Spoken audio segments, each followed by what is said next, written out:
కాకినాడ నగరపాలక సంస్థ అదనపు కమిషనర్ గా కేటీ సుధాకర్ బాధ్యతలు స్వీకరించారు. సోమవారం కాకినాడ నగరపాలక సంస్థ కార్యాలయానికి చేరుకుని తన ఛాంబర్లో ఆయన అదనపు కమిషనర్ గా కేటీ సుధాకర్ బాధ్యతలు స్వీకరించారు. బాధ్యతలు స్వీకరించిన అదనపు కమిషనర్ సుధాకర్ ను కార్పొరేషన్ మేనేజర్ కర్ర సత్యనారాయణ, అకౌంటెంట్ శిరీష్లు మర్యాదపూర్వకంగా కలిశారు. నూతనంగా బాధ్యతలు స్వీకరించిన అదనపు కమిషనర్ మీడియాతో మాట్లాడుతూ తూర్పుగోదావరి జిల్లా రాజమహేంద్రవరం కార్పొరేషన్లో సెక్రటరీగా పనిచేస్తున్న తన సాధారణ బదిలీలో భాగంగా అదనపు కమిషనర్గా రావడం జరిగిందని వివరించారు.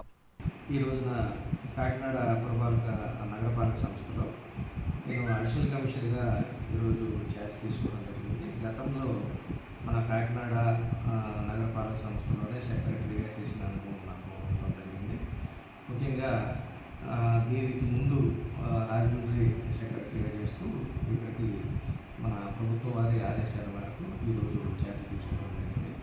కాబట్టి గతంలో కూడా నేను ఇక్కడ సెక్రటరీగా చేశాను కాబట్టి నా యొక్క విధులను సక్రమమైన రీతిలో ప్రజలకు దగ్గరగా ఉంటూ సేవ అందించడానికి సిద్ధంగా ఉన్నాను.